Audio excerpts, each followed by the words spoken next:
nong leini maikai amadagi humduna purai khazik khazikta nikhiklibodo loyumba chatkhiba matungdagidi tapna tapna mi kaiba haukrabani no makup khilakpaga mayamdu chatningbagi maithong ama tongnarakle loyumba nungsi loinana gulabsanagi gari mathang thodokhiba uhawi karisu khangjadaba monasu nokna gari dagi makhut hairammi nawbasu ude nungsina chatlamdai nawbabu kausilaga wa haiki habadi uhawi karino khangdrabasu nungsigi pakhon chatlamlani khalle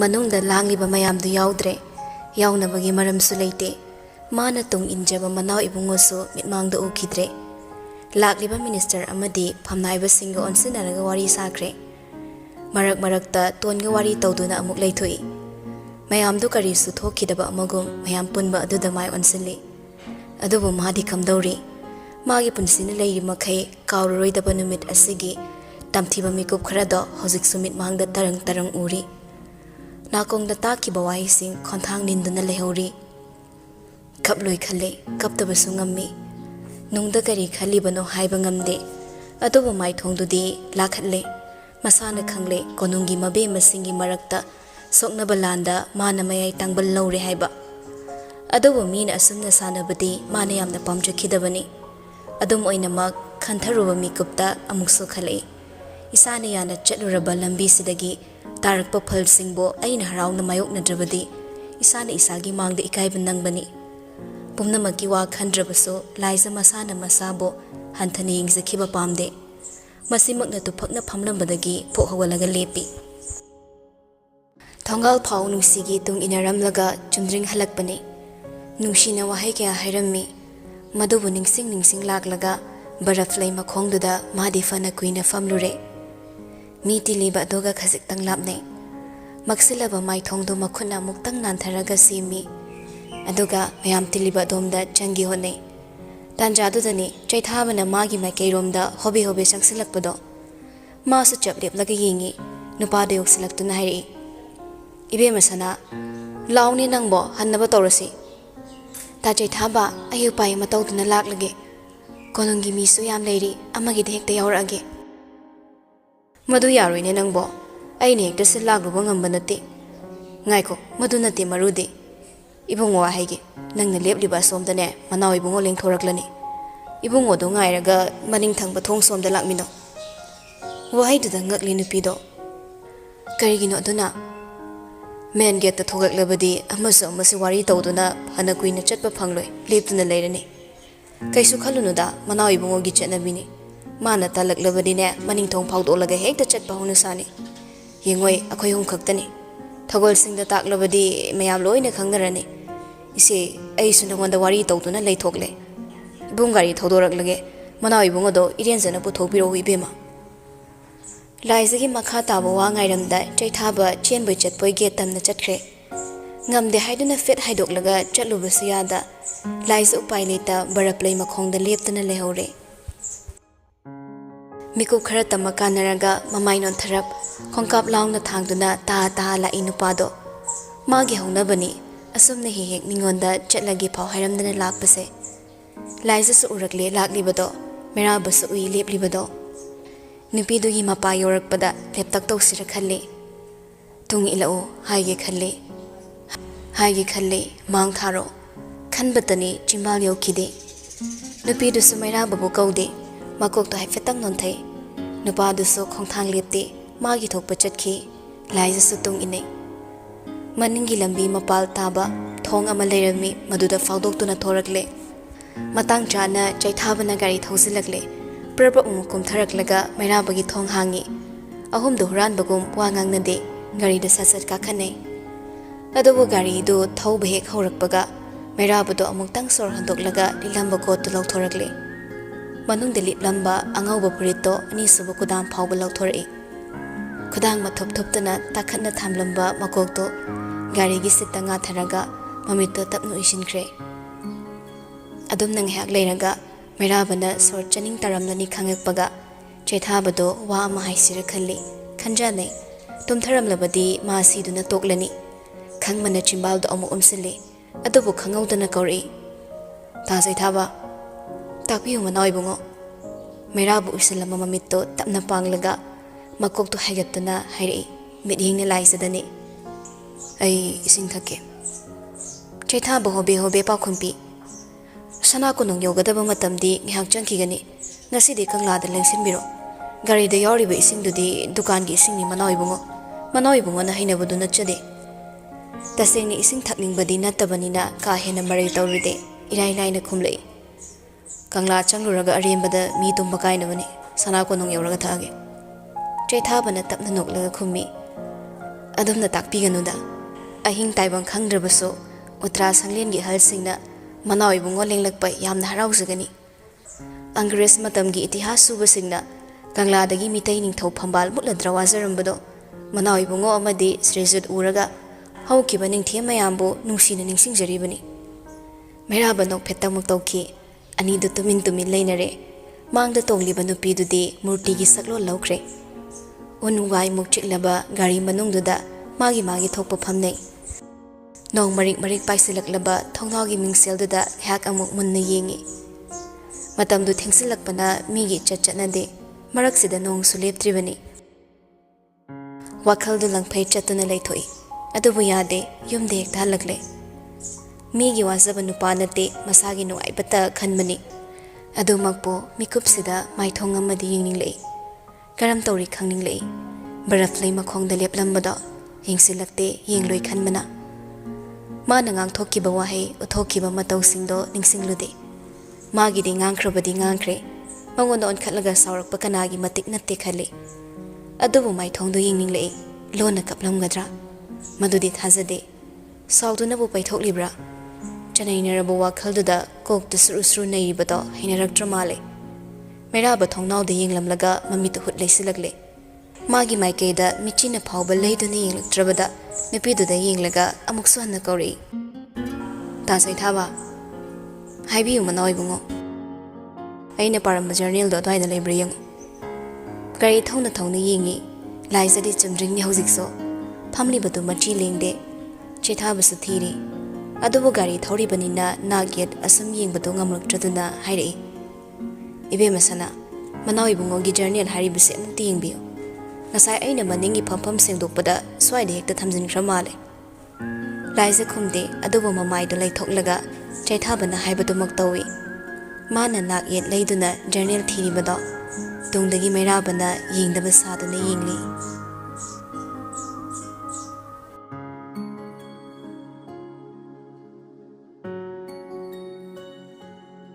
Ahal lamanna hainaba angang haibasidi apet palaikhonga pangkhakni haibado tasingna magchumlammi.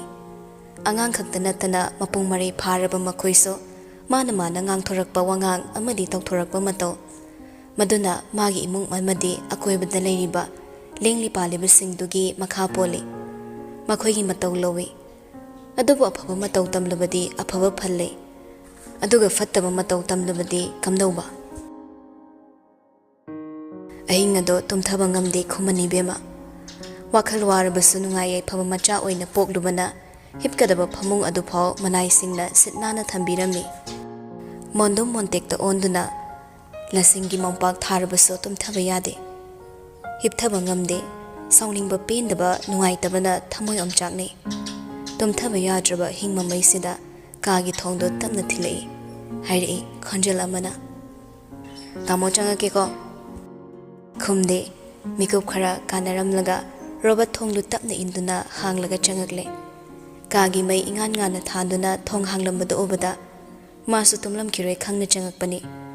Adubu chumme phamung mayayda famduna leirami Robert noklaga changsilei pungdi ayore kedore hasupok tumdrade nasa nungaitabro nangbo ton mapukni nungsise Robert su changsilaklaga phamung machida phammi ka hena changsinde Robert na nongmata tongi nangta ilaina changsinde adubu ichumchumna phamnamba nupidudi petharaktuna masado changsilaklaga Robert putapna konsilei Nupadugi thabakta makoktu ngatharaga nungikna khummi ai tumningde medushin bayade ai ngasi am ikai mibu asu ikai ba pi bahongnabro ai bu kana leisatbiro Robert so makhutna tongi makokta tamna nantharaga themi adu be ikai ba pi ba kobro sana kyabe masu phatawa wakhal khalaga tawbadi nattedana nangna sengma khangaklaga nabokni nungai kiroi khanbo irumgani kaisu khalonu se ton masadu fathandoi adoisu makoi sinaraga ai bo pangba tahalle yamung nei bukari ni khalamni thaba ama toramdai wakhal hana khanthadabi oiduna soiduna uramlani ayam pakale tamo yamung na sauduna ai bo pamdre lhona roisi har adi kamdongni haina sinaraga leiraba nupibo pamde haraga tokpekte yabrane madi ning thong machani mana pamdrabati loina yani robot tatna noklaga mana ning themu cha oirasu nangsu ai ichalni dana wahaido tabad harause afaba mi oiban oinaba asa amada luna tawrabasu wa khangdaba kananadi hina phattanaba machak amu oiraktabasu nate tondo hosaktada noglei mana pamde hebe yaroi ai soidani yambungi sisa oigani konungsu ai oini aduga yambungsu aigi aina wa ama haibata mayam no khe chen duna aigi apamba pina bonagani aibu soidana yambunga luhongbiyu ko robot noklaga makok tu tamna nomi masu phamlambadagi hawatnaba sem saraga khummi tumnaba tawro matam sifana thenglabani yambungna nangbu konungda toina tharo hairami hai hayingde ai thabak khra lei aduga manaw ibungogi so chin manumini hangchi chasi konungda ton hajiktada mangak to tamna nomi robot sumo monok lamlaga chakki tawbani adubu ton ta robot ki makhut pharai tamo kenore ton sung ya tumin leiramlaga sana hebato konungda kyam kuina leikidoino robot masa pura leisilak yinglei kayino ma hanglide ngasai gi wari dugira ton mangak tapna haiduna khangde ai pamde mana konungda kuina leibato ai pamde tamo yammunga yam naksine mithing ama tawi sana kyabe man haiduna so ai ma bo hinade ai bu mana yam tathibagum tawi mana ibu nungsidabagi maram so ai khangde robot nok thorakle kharabudi fawbani adubu adu hakna mi bu yekpa iba angang dinate hena khanjilano chak thongba kaka chawbado adugi machane manawi bonga tarai ne hekta nakshina bayaba minate prithibiga malemgani ton ahen ba khumludre man lai sabo khupangna thakibado robot tagi lotkre man adum phamduna leibatuda robot tapna changsilaklaga lengzum ani da pairaktuna ma bu tapna hipthana bohonai se potharo tundradine wakhalena khanjilani kaisuna taba wa macha singduda karigino nangna du wari dubo khalluno nangna pamba khudingne nangi loina oigani aikoin hinglise nangini ngangna phaisub apaba ma lokhat piduna tapna muk subjinbi nushini yinglaga noklamnaga robot ka dagi thokre robot na thongsil wangmada heklan khibaga ton noklambadu chaplepi matum thaba yadri tumsin mangamdri Mera balais ani gi matau yenglamlaga khudakta khalakpa wakhalduna lamsingduna magi kadagi thorakhibani laiso maral piba yanaba sanremi paringdo phattaba pot hapliba dustbin duda hapchin khinaba magaloina bi adobo thabak tu pangthon bani adok thina nungsi amadi laisabo ikaiba nanghanba yaba tharang amabu karisuna taba maong amada loishin kiba maduma kawba ngamlaroi ningsinglubada tumthaba ngamde tumthaba yade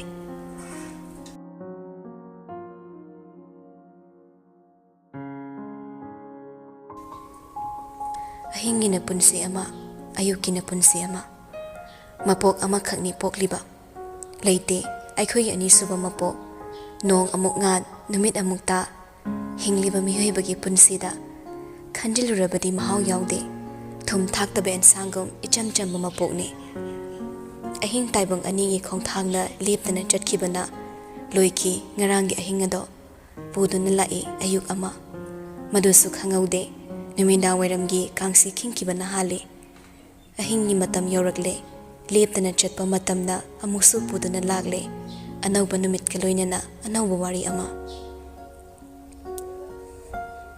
yenda anganba maksunate adubu nong leptana chukibana nungsuk nunjana banumitni yahorakpaga mi thaduna mairababu loyumbana magi leifamda kaurakle lagladuna phaminai mai onsinaraga saramba warido loyumbana makha chathai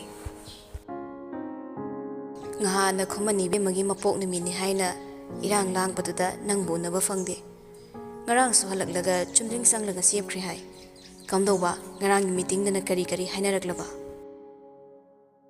nupado mayambabu yinglakte makhut anima kotsinaraga thabakta pullaga makhong amana amada thangkatlaga famlibani meeting ado chumdring kataidano yinglaga khumlai aina nahana yambungda hariduni chief minister do laptin tinawana mayumgi thawdo wathok pangchat chatlaga kari kanage hena chance loksalaknaba ihe adubu moina kari hairakliनु haibanine moigi wado hongloisira madu oiredana aisu hairambani idon si yai madu mp dei lauthoona lohimba mamit lauthorakle kari no nei bungo tungmang yenglaga wa nganguni nangbo hauji kanana su konungna ngamna panba leibak amada leiningloi monarchy system haibasida democracy leite mi khudingmak ningtamba pamani aikhoigi mi leiroine khonwang khalake tawi meraba as yamungna du khaladi yaroida hek hairaga prajagi ningtamba moi hauji kari maning tamlige british ki makha de hingba yaba hingledana maru khara likhalakpaga haujikna bharat sarkar gi makha dane aikhoi moi bu phugi hat ge habadi natte mikha polaga chingtam sakhairaga mayang sifaina maning tawbasiro moi gi democracy haibado thajadraga ukhulde yengso khunja singi chathok sasin fawba assam rifle na sakma yengthok insin tawriduni taning dobo wathi warem loyumba khumaktre sawanba manaw asigi wakhal mana khangi manawna sarakladi ma wa ngangde kibanate nusibani loyumbana magi manaw angawbasibo yamna nusi mayam gi fanabata khanba mayambani ko haiba ningsinglakpada merabata tharagle yambung su yengbiu Bharat ki Parliament House ta MP oina larido iton si ai mani asuk magul leikrabale bag amagi royal family masamaktagi Bharat ki politics punsin base ai pamde si haiduna Bharat tagi tongan ta se habasunate makhoi ga lan sokna naba matik chawo khulai lete lan mi su lete adubu constitutional monarchy amagi chap chaba mo ong mato adu chatna se haibani no magi sana konongi mayek magali base yamung bu sakhat pani khanbra konung leitrabadi Manipur gi history leitrabani makhoi bu khana se haibanati adu boy khoi ga moi ga itoto sinaba ipamde lebang ang minase rule to minase magi oiba saktam dudi engineering se haibani loyam basur tapna hontharaga makok nomi tapna loina yaba ngaktani amaromda makhoi ga khutsamnaba asisu kanaba makhalamani chabagi thakpagi chawkhatpagi lamda khumang choksin bihenbagi maram amani karino kanarise idosana kyasingi haktakta thambiramba lan thu mayamse tapna khopsin kibasiro manipur da kari watke atopa lebaktagi mina laklaga sen tanariba mafamni paisa thofamni sana lebakni hainaribani adu fari hingminarase madu nattana moigi khongyada thamnabu honabadi ai hinglikha yaroi kanade yambo aibu sahon birakano moisu support tausi aduga sagai sidagi mi amata politics yausilaga moigi lambi punkiba yaroi maru aini ton se gulab sanado yamung na saksina khangan bikho henjila abadi ai mi fo halakani loyimba mami law thorakli yimune mase taraga lan sanaga daba wasi ngangba yam pamla boida ko nangsi mi na hainabado chumlakadorebo karino mi na hainarisina loyimba khumlaktre tan hik chana nungsi changlei merabada haife englamlaga mampuroibada noklaga onsili yambung na kari haibirurage inauda ayuk yenda angan basida pisum ani suklaga phamallamisibo loyumba noi merabasu matai mada haife dingi ma khangle than gi thodok to matai mana haidre haiba adubu matama matai mabu yingbagi maram su leiri tongan ma maram ama kaidonungda machinna thokna hanglaroidaba leiri maram ama nungsidu loyumbagi manak yorakpaga makok haipet khumjili aduga laptakna thariba phampham adomda phamtharaga hairei yambungi chanabado sida pusinda bai jaramlabani he ai chatlaga charuge khanbani aise aikhoi hom khak leibasida chapham su amata punde tolida ko khetri mapokse nusi nokladuna makhatai kadhaidagi pullani dongma phadok chakhum lengsin mamanarabso yambungna phamkhrabadi aikhoi nakta phamjabatani yamunga mafam amadada punna lukla khatminabadi kadaida yarani do ani don sinakhibaduda mairabasu chatlage khallamale phamlambadagi hawalakle loyumbana khamlei chatlage haira nangbo ngak lei khodana ayuki chawa thakbasu tawram khiroi Karino purakpado khara sakho nangi saruk yaunu puhallaklaga loire. Chararoi ai thabak lei kon chaple pi merabado thongdagi nupa aninga loyumbagi chana purakliba chawbu ure. Nungsi tapna hawatkhiduna lagliba singdugi manakta changsinkre. Makoi singdu loyumbagi chafam oina leiriba ka adomda changlaga purakliba singdo semjok semjin tawi. Merabasu mayambada haipetang yemlamlaga thorakle. Thongsil yoramdaida leptak tawi. Thawaina butagi khanbra soiduna butaribra manungda nungsi amadi chawbuna sariba warido hekta salui. Mabu masakra kalawrabro kaka. Aisu aigi nupi singi maraktagi maite hidak semba haiba yawe. Makoibu semalaga khara thilansira khalambani. Masa ngamde haibaduda aigi pakonsu leplabani. Laihawdi hankre sana khyabema. Makokto khazikta nungaite hayawe. Pharaga soidana lakhanjage. Sana khyabema khara yingbiyo. Nungsi nokladuna. Ngamdrabadabu kari upai lei kaka. Nahan khay mapanda lairubanina ising nusit onabasida tawribani. Madu hairaga tumin lainakre. Meraba thoksira khalle. Adubu chawbudu makha tarakkidra khalle. Taraktre tumin laikre. Khanjanana leplinge tungdagi khangkau kori. Kedore leptana lairadi. Khangpre khangi merabado. Matai mata haifet yinglaga. Ngayaktuda ningsinglakpa wahai ama. Hondong kungi khulakpado lakani pawpirakpuni. Ado yambungda haige tawbani kaure. Aina hairaga loiredana.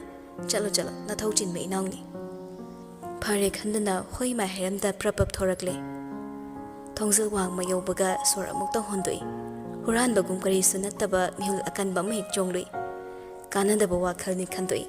Mathau yambagi haunaba khongthang khungna thangduna thorakle. Adubu chatna amuktangdi leitholaga chaksangna samdariba yum madomda yinglumi.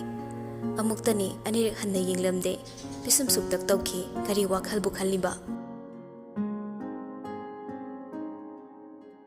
Lengsin lakle, lengsin birakle ne braza gopi thawai oiba. Thaza koti ngamsaba maithong thambal. Chimbal da bangsi kokthak tawahong. Devaki nandan wo murali. Harigi saran phangbada sargo ole dwarka se. Swarga ole dwarka se. Chandol lang trik lang na thille hairaga. Nakongda sandramukhi ama naptuna. Isay ngangli gunjage sor. Keke sarma haiduna su khangnei. Karigumba kanda kot sui tawduna mayam punba yaurabaso. Ayuksimadi asumna phi asingba setlaga laigi seba leptana tawba haibase magi aningba amani. Do kambi amada barti pareng lengduna amamamta semi. Isay sungang lepte. Laisangi thak adugi aroiba thak aduda phamlaga makhut namana takhele ama pairaga mana mapana tawrido cheptha yengi wa ama hainingbagum. Uchinna sinna semba saba loiraduna seba hokre. Sebari ama changsilaga kangsi do kinglui. Kangsi makhol khuding mana mamit kangsing singi. Mapana loiduna thorak lalabada tapna kawi. Ho pabo. Kari tawre bema nangna kawbusi ipadi khumningdene. Haraklani mai haunabi. Wamta ngangnaba yadabase. Mapadu nokladuna chaplepdaga machadi yingi. Nupidu samakha tarai. Tanna hairi. Ningsen imagi machana piem lerambada. Pabu ningsingi ba. Karigi ningsingdani. Ho atudo sikiba kuiredana. Aduda moi chanabi natraso. Sum imado maiteni na ekoi chanabida chahi khuding sop katpa dumaina masu katlidana. Adudo handakti ai chatpa yawdoini haige tawbani. Konungi mi meyam chatkani aduda aisu yawdoini. Ahing selectoini wa lore bas. Keke do mamit law thorakle. Krishna. Migi tangkhol imungduda Brahman nangna lektana sadana leiru doribani ne. Hey, zuwa chaba wa khara nganglo. Arembadane nangasi leisabi pharasu dam phudarakani. Mapagi saptraduda asa kairaba monado phu hogolaga kapngang tori. Aina hana khangabani magi asi tawraknani se. Aidi khangde ko chatkani. Mi chatkani na minga loi ban khramni. Moina thongba sado charuge habadi natte dana ai. San makhong chikminaruge ka khaikhibra ai papa bungda. Mapado thabak yerekle. Bisnu. Karino ne masibo ibungogi mamangsida mana nganglise. Hey, nang satluko. Arembada ai boyuk sida sawan gano. Ngayak chatlubadu no makhalamani. Is lektana sadana leiru doribani ne. nang natangkhul imungduda mi manoi bungo isuloi chani konongi mi phok em khandraga aikhoi bu kari oidana adu ada tuka tiki thiduri no mi ri ning thong machani ne nanga kari manaba yadori manoi bungo do chumna chasat kani haibo oramgani kana na ma bo hingli kadori nap cha da bo wa he ngangladana tapta na nganglam laga imung changkhre mapa do mana pe do na lehore magi mata uraga nakhanda leplamba guru mayumgi imung da leiba mi singdugi lok hauna bahai tuna singai dagi singlok thokliba brahman sebari tuna hairei onthok pani dako sir mai bema nang silai mathong cha de he monado peri peri sebari do onsilaga natti haunari brahaiba akhoi pabung sigi thamoi khuk ansimbo pham khra chawa ma paire na hekta mui mi manoi bung su chatori madi charoi draba mi sanga phok cha da ba nupa do phok chatori habani dese nupim cha sigi ningai di khra kalli khangbana sebari do singlok thokliba do toklaga chap leplaga khasik tang chaithali mi di machil manau ni ne angau binangbo Manipur sahib ki dharma laktringai Hindu dharma laktringai itihas yengrurabadi mi di machil manau ni ne hainari baduni mitai di tangkhul gi manau ni makhel dagi hominari haibagi wari simbul kaya lairi baduni sana konung da lakliba chingning thokaya ga sriju sanakhya ga pukham pundrabasu chamin thakmine chingini thosing laklaga thongpam su konung da saraga lairi makhoi na chatlubaga nangadi khenai nei bema ai khangdem ta sana konung dagi mi chatpa yabani na ai su chatpa yawni ningthong macha na phau cha ba thakpa hangoi da ma pham da ai khoina hangoi sin ba do yam paklaroi haimni agya pabung nangba hairusu gyan ta di nei masibo ningsengi mama ibe ma thaba do maitai ningol ni chana bi khangna cha ba thakpa yabo ma ongda loina sin langani brahman kau gi haigani sana konung di line ani ma konduna leibani haiba loina khangnari basini Angres mamang dagi sana konung da konduna leiraklaba Hindu dharmani ani punna chatlasune mang basing bakhai basi khandoklaga thaba ibe mana sillabaso yengdu yengu matawdo madubai khoi nungsi chana na hingminari basidagi hen balaite adu mapun nang na lektana chadana leibadudi phasade haibagi wani ne mara yetpham khanglaktre mana masada propo hingchai ukhul chatkani khanna phengduna leiringai patek thingsin bikre tawphom khangdratuna mamai dhot lei thoklaga imungda prabab changki chana khalle namdana chatkani kanana thingmangam gi yenge da